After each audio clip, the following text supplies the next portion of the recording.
उत्तर प्रदेश में शानदार जीत के बाद समाजवादी पार्टी के 37 सांसदों का मुंबई में भव्य स्वागत सत्कार किया गया। वहीं जौनपुर मछली शहर की लोकप्रिय युवा सांसद प्रिया सरोज का भी मुंबई में भव्य सत्कार स्वागत किया गया।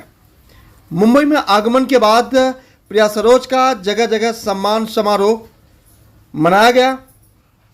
इस अवसर पर समाज सेवक रमाशंकर के परिवार की तरफ से मुंबई के भाईंदर में भव्य स्वागत सत्कार किया गया। यह तस्वीरें हैं जब प्रिया सरोज अपने साथियों के साथ भाईंदर के उस सभागृह में पहुंची जहां पर समाज सेवक रमाशंकर के परिवार द्वारा देखिए भव्य स्वागत सत्कार किया जा रहा है। यह बेहद खास तस्वीरें हैं जब युवा और तेज तर्रार सांसद प्रिया सरोज मुंबई पहुंची थी जहां पर उनका स्वागत किया गया।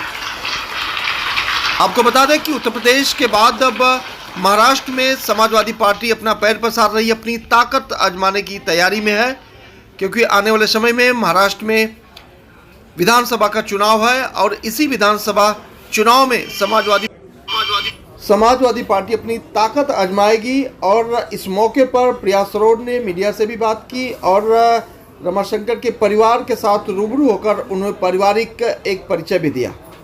क्या कुछ कहती तस्वीरें देखिए और सुनिए।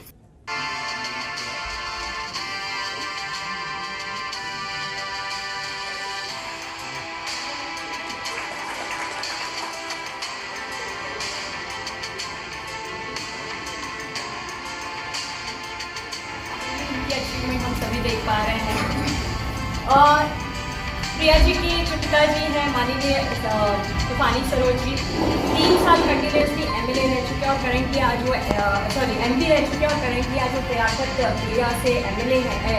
और सबसे अच्छी बात ये है कि उन्हीं के सानिध्य में उनके अंडर बहुत ही खूबसूरती से जैसे कोहिनूर का हीरा कैसे तराशा जाता है, एक नेचुरल हुई एक बेहतरीन लीडर हम सबके बीच में the youngest MP she there 2012 में मिले थे दिल्ली में ही। हम सबका नाम रोशन किया, अपने समाज का नाम रोशन किया और अगले 5 साल देश का नाम रोशन किया। बहुत बहुत धन्यवाद बॉम्बे आने के लिए। मुंबई समाज के लोग हैं, पारसी समाज की सबसे पुरानी संस्था के लोग हैं, देश की सबसे पहली संस्था है पारसी समाज की, 60 के दशक में बनी, 60 साल पुरानी संस्था है। उसके बहुत सारे लोग हैं, मुंबई के लोग हैं, मित्र लोग हैं, दोस्त लोग, यहाँ सिर्फ परिवार के सदस्य हैं। और आप यहाँ पर परिवार की बेटी है, परिवार की बहन है। तो आपके पिताजी मेरे दोस्त हैं, आप मेरी भी बेटी हैं और पूरे मछली शहर नहीं पूरे जौनपुर की बेटी है और हम आपको देश की बेटी के रूप में देखना चाहते हैं। उन्होंने अपने स्पीच के थ्रू आकर्षित किया और उसी का रिजल्ट आज हम देख पा रहे हैं, राइट। और सबसे अच्छी बात यह है कि इनिशियल जो इनकी क्वालिफिकेशन वो दिल्ली से रही। इन्होंने अमेठी से अपना अपनी एडवोकेट कंप्लीट किया, एडवोकेट क्वालिफिकेशन। सुप्रीम कोर्ट के थ्रू अभी रिसेंटली इन्होंने एनरोलमेंट लिया। और अच्छी बात ये लगती है, सबसे प्राउड मोमेंट ये है कि हम सबके बीच से द मोस्ट यंगेस्ट एमपी, तो ये हम सब की ना बहुत गर्व की बात है कि हमारे ही परिवार से, हमारे ही समाज से निकल के हम सब के लिए गर्व करने के लिए बहुत बड़ी बात होती है ये, राइट। तो मैं चाहूंगी एक बार जोरदार तालियों से वेलकम करें इनका।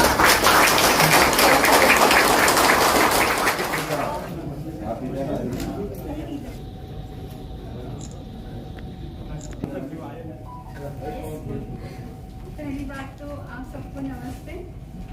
और प्रिया ने मेरी बहुत अच्छी फ्रेंड रही है, लेकिन उन्होंने मुझे दोस्त के साथ साथ बहुत इंस्पायर भी किया है कि आगे ऐसे ही बढ़ा जाए। और मैं तो बहुत प्राउड हूँ। Thank you.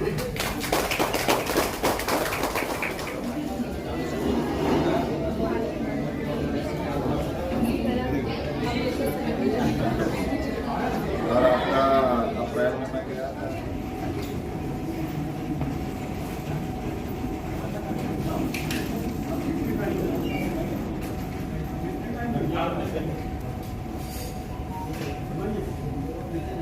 विक्ट्री साइड वाले कर रहे थे।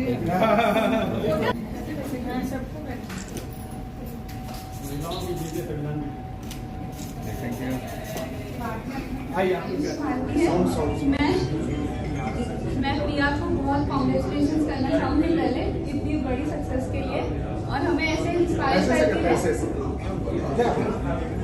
और बहुत आगे और हम गाइड भी करते रहे। देखिए, जो हम चुनाव से भी निकल के आए हैं, जो चुनाव जीत के आए हैं, इस चुनाव में जनता ने स्पष्ट कर दिया है कि धर्म की राजनीति का अंत हो रहा है, सामुदायिक राजनीति का शुरुआत हो रहा है। इस नए युग में पीडीए ही कागज, पीडीए ही कलम है। ये कहा जा रहा है इसलिए क्योंकि जनता ने स्वीकार किया है पीडीए के नारा को, क्योंकि जो भाजपा सरकार में जो पिछड़े दलित अल्पसंख्यकों के साथ अत्याचार हुआ है, उनकी आवाज़ हम बनना चाह रहे हैं और लोगों ने हमें स्वीकार भी किया है। इसी तरह महाराष्ट्र में भी आके हम पीडीए को मजबूत करना चाहते हैं, पीडीए को आगे बढ़ाना चाहते हैं और संगठन को मजबूत करके पीडीए के नारा को गली मोहल्ले तक पहुंचाना चाह रहे हैं। महाराष्ट्र की कितनी सीटों पर चुनाव हो सकता है? समाजवादी पार्टी कितनी सीटों पर लड़ सकती है? जी देखिए, तो हमारे जो पार्टी के जो लीडर्स हैं बड़े और जो राष्ट्रीय अध्यक्ष जो बताएंगे उनका फैसला है, वो हमारे लिए। उत्तर प्रदेश में उपचुनाव होने वाले हैं, ऐसे में चंद्रशेखर ने ये घोषणा की है कि 10 सीटों पर हमारे उम्मीदवार उतारे जाएंगे। इस पर सपा की क्या प्रतिक्रिया? अभी तक हमारे पार्टी से कोई स्टैंड ऐसा कुछ आया नहीं ऑफिशियली, और जो भी आएगा आपको पता चल जाएगा। आने वाले समय में महाराष्ट्र में भी विधानसभा का चुनाव है, किस तरह की तैयारी, किन मुद्दों को लेकर समाजवादी पार्टी मैदान में आएगी? देखिए, मुद्दा वही है, नौकरी का मुद्दा है। पेपर लीक क्यों हो रहे हैं? आप 30 लाख वैकेंसीज क्यों नहीं भर पा रहे हैं?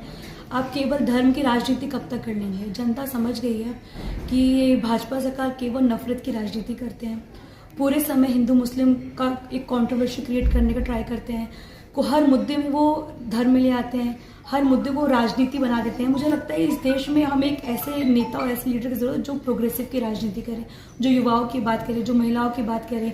और असली नेता वही होता है जो गरीब और जो लोअर कास्ट की उनकी आवाज़ उठा सके। तो हमारी पार्टी एक ऐसी पार्टी है जो गरीब, जो पीडीए की आवाज़ उठाना चाह रही है, और जनता हमारे साथ है। देश में कांवड़ यात्रा चल रही है। उत्तर प्रदेश के मुख्यमंत्री ने ऐलान किया कि जहां भी कांवड़ यात्रा जाएगी उस दौरान जो होटल रहेंगे उन मालिकों को अपने अपने नेम प्लेट लगाना है, यानी कि जाति और चीज़ें लिखनी है जिससे लोगों का आइडेंटिफाई हो पाए। ये किस तरह की राजनीति? देखिए, उनको लगा कि वो चुनाव हार गए हैं, तो वो फिर से एक विजन या फिर एक अपना आपको क्रिएट करना चाह रहे हैं कि हम रक्षक हैं, हम हिंदू धर्म के रक्षक हैं, हम हैं तो हम आपके लिए कर रहे हैं। तो मुझे लगता है कि आप जिस पोस्ट पे बैठे हैं आपको एक सेक्युलर विजन से देखना चाहिए। आप हमेशा इन सब चीज़ों पे इनकी राजनीति हमेशा इन सब चीज़ों के आसपास रहती है। चाहे आप देख लीजिए कोई दीवार या फिर कोई बिल्डिंग को ऑरेंज पेंट करना, या फिर आप कहीं जा रहे हैं तो बुलडोजर की जो बात करते हैं, या फिर तो मुझे लगता है कि ये हमेशा जब भी कांवड़ यात्रा होता है हमेशा कुछ न कुछ गाइडलाइंस निकालते हैं अपने जो उनके जो कार्यकर्ता उन लोग को मोटिवेट करने के लिए। मुझे लगता है कि आपको जिस पोस्ट पे हैं आपके पास बहुत सारी चीज़ें हैं, आप जिस पे फैसला ले सकते हैं कि आपके यहाँ महिलाएं पे क्राइम रेट क्या है, युवाओं को नौकरी नहीं मिल रही, क्यों नहीं मिल रही है। लेकिन ये पार्टी हमेशा ऐसे कंट्रोवर्सी क्रिएट करती है ताकि जानबूझ के, ताकि लोगों का जो मेन फोकस वो शिफ्ट हो सके। ठीक।